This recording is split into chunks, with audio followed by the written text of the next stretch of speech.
Are you tired of YouTube boxing yet? Well, I've got bad news for you. It's not going away. Influencer boxing may seem like a new phenomenon, with Jake Paul, Logan Paul, and KSI seemingly making their claim as the bastard sons of boxing. Heck, you even have Tommy Fury towing the line between influencer boxer and real boxer. The truth is, boxing has always been a fan of the freak show. Be it Ali, Inoki, George Foreman, and Jack Dempsey fighting 5 people in one night, or computer simulations, boxing is, at its heart, about the show. Today I want to go back in time and explore boxing's history with the freak shows, gimmick fights, and exhibitions. We're going to be foregoing Floyd Mayweather versus Tenshin Nasukawa and Mike Tyson versus Roy Jones Jr., and really get into the weeds on these older fights that sometimes get lost in the annals of history.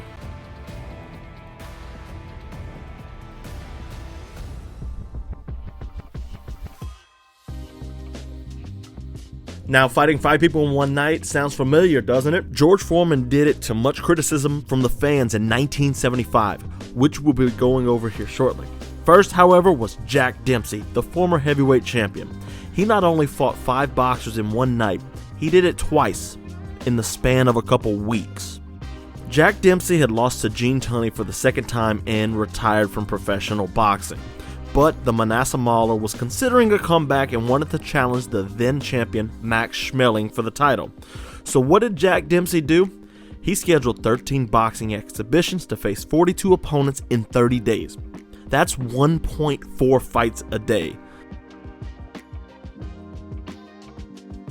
Don't forget the popularity of Jack Dempsey. He and Georges Charpentier fought for the first $1 million gate in 1921. At the time of the exhibitions in 1931, the country was in the throes of the Great Depression, and everyone still paid to see Dempsey show out. Overall, Jack Dempsey made $371,378 at the gate, Dempsey keeping $259,948 for his pay. In the Great Depression! On August 31st, however, he boxed 5 foes. Dempsey fought Elgin Taylor, D. Richmond, Big Bill Nearing, Tony Tallarico, and Cyclone Thompson. Each fighter had 2 3-minute rounds. Of the 16 minutes possible, Jack Dempsey only needed 11 minutes and 18 seconds. A few short weeks later, Jack Dempsey fought Indian Jack Smith, Louis Otari, Hank Potter, Battling Lamoro, and Mickey McCafferty. The fight time this time, 12 minutes and 59 seconds. It seemed like old Kid Blackie still had a couple sticks of dynamite left in his hands. Unfortunately for Jack Dempsey, a few months later he took another exhibition against King Levinsky. He didn't look too good in that fight, and his dreams of facing Max Schmeling would come to an end as Jack Dempsey would end his exhibition crusade. In the end, he fought 98 opponents in 41 cities. He took on $797,756, which is a good payday for a boxer till today, much less during the Great Depression in the late 1920s.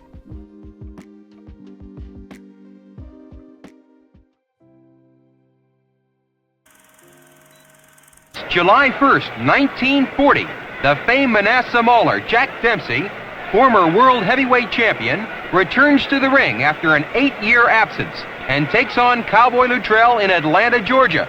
Circling back to Jack Dempsey, we have a fight with a pro wrestler. The Manasseh Mauler was one of the biggest names in all of boxing in the 1910s and 20s, and Jack Dempsey fought once and twice and sometimes 3 times a month as a heavyweight.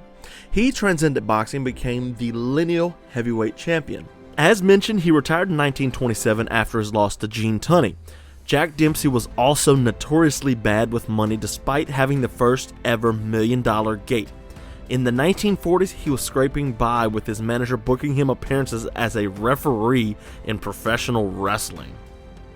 Jack Dempsey was now 45, and his manager, Max Waxman, thought there was money to be made in a Jack Dempsey comeback. During a match in Atlanta, Georgia, Jack Dempsey got into a physical altercation with Clarence Cowboy Luttrell. The two shouted, swung punches, and more. Luttrell then called out Jack Dempsey saying, "I've licked tougher fighters than Jack Dempsey."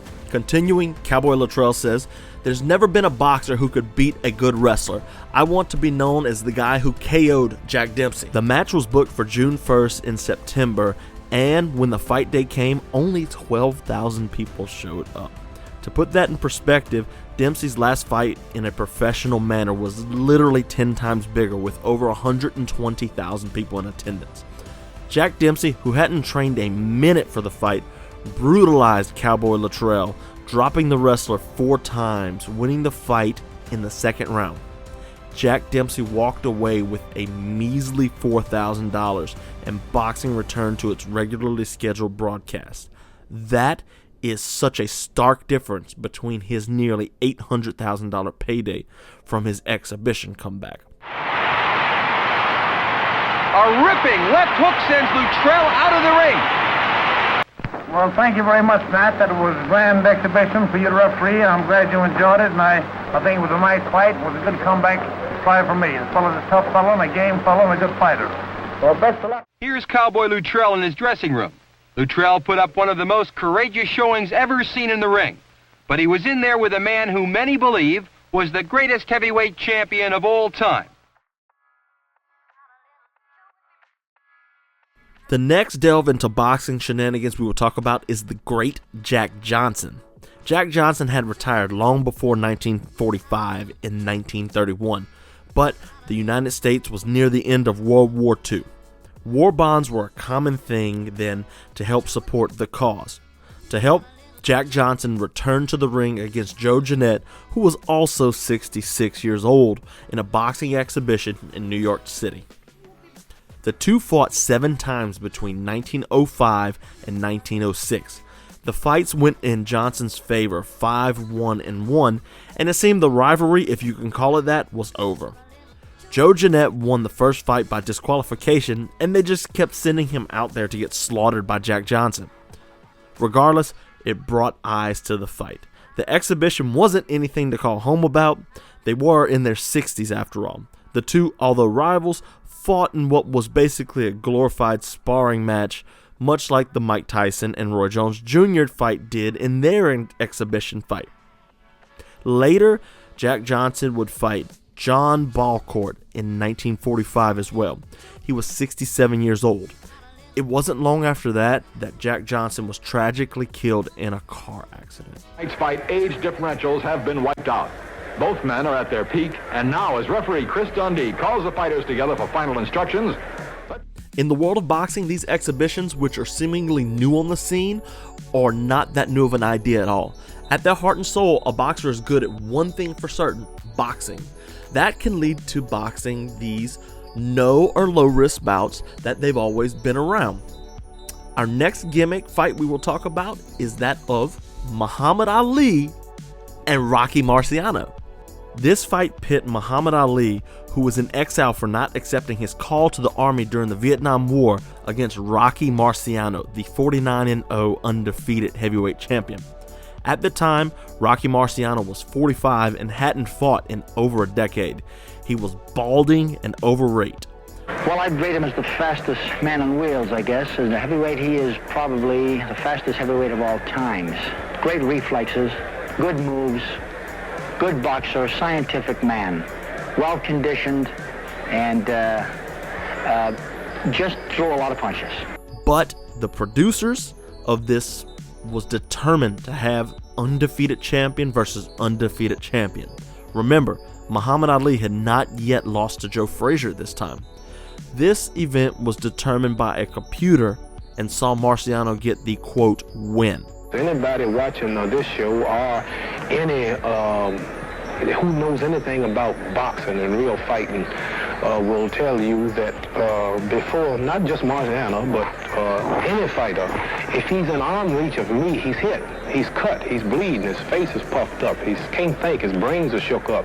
And for a man to just keep cornering me and keep coming to me, then I just must quit punching or something in order to let him do it.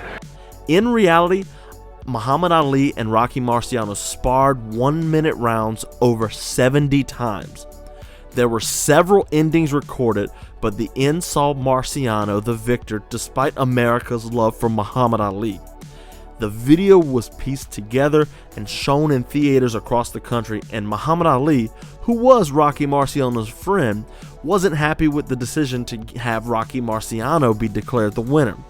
While this wasn't a textbook boxing exhibition that you'd think of normally, it was cast as a real fight and sold quite well, especially with the buzz surrounding Muhammad Ali allegedly dodging the draft. Marciano with Ruggles wide open, and he's down, left to the jaw. Here's the count, 2. In fact, Muhammad Ali would go on to have many boxing exhibitions with names like Michael Dokes, Antonio Inoki, which was technically an MMA match, Gorilla Monson, Lyle Alzado, Dave Semenko, and Jose Miguel Arguelot. Right now, Foreman is talking down menacingly to Muhammad Ali. This is an old movie rerun too. The same kind of Ali scene you've seen so many times. Get that jump back! Get that jump back! George Foreman was the heaviest hitter boxing had seen in years. He wasn't the most technical, but he hit like a Ford Escort. Vying for another shot at Muhammad Ali, George Foreman found a place that would almost sanction murder. Toronto allowed George Foreman to take on 5 people in one night. The catch? 3-round fights, and the fighters gave up at least 30 pounds to George Foreman. This was a page straight out of the aforementioned Jack Dempsey's playbook, having done the same thing in 1931, twice, within a month. Who was pulled to commentate the fight alongside Howard Cosell? None other than Muhammad Ali himself. Muhammad Ali didn't let Foreman off the hook for the sad display. He can whoop these 5 men, but he won't whoop one me. Fans didn't take to the, quote, fight too well, and it came off as pathetic for George Foreman. It took just over an hour to finish. Again, the referee off in the corner with the handler. I told you this is the weirdest occasion. An absurd scene, one of many this afternoon. Muhammad Ali is an icon, as we can see. In 1979, he had just come off of his win over Leon Spinks to become the heavyweight champion once again. He claimed to be retired and not yet stripped of his title, so things were kind of, up in the air at this point. If anybody bothers me, anybody comes near me, I'm going to grab them right by the throat and let them know I'm here to play. The Broncos' Lyle Alzado took on the former heavyweight Muhammad Ali at the Mile High Stadium in July 1979. 11,128 people showed up at Mile High. The match lasted 8 rounds. Alzado and some friends promoted the fight. He even had taken out a second mortgage on his house to guarantee that the event would go off as scheduled. Ticket sales generated slightly more than $200,000, considerably less than Muhammad Ali's appearance fee of $250,000. The Denver Broncos defensive end Lyle Alzado was a 2-time Pro Bowler and was aiming for a new contract. Alzado was a former Golden Gloves boxer as an amateur. The two, while promoting, even got into a shoving match, which takes guts from Muhammad Ali to try and push a defensive end Pro Bowler. The fight was a disaster. Financially, it made next to nothing, and Muhammad Ali, after talking so much about he was going to beat up on Alzado, the fight went to a decision after 8 rounds, of which Muhammad Ali won. Much like Floyd Mayweather not knocking out Logan Paul, many knew that the Muhammad Ali of old was no longer there. Now this one is my absolute favorite. Yes, that Shaq. It's a bit different from all the events we spoke about earlier due to this being on Shaquille O'Neal's TV show, Shaq vs., where he challenges athletes from other sports claiming to be the best athlete alive. In the first of 3 seasons, Shaq took on Oscar De La Hoya in a 5-round exhibition. The bout went to a decision and De La Hoya was declared the winner. But the event was incredibly fun. Shaq, who is 7'1", brought it to Oscar De La Hoya, who is 5'10". Coming out of retirement, Oscar De La Hoya couldn't put away the man who was literally twice his size. But the two had fun and put on a show for the fans. Shaq would also go on to box Shane Mosley and showed out a game plan. It was on season 2 of Shaq vs., and the fight went down as another decision, with Shaq almost winning 48-47. Combat sports history is among the most bizarre. With boxing being the crux of combat sports and culture, its history is among the most chronicled. MMA's history goes back to the ancient Greek days. Japan has been a hotbed of fighting for thousands of years. Miyamoto Musashi's legacy permeates to us until this day with his continued lineage.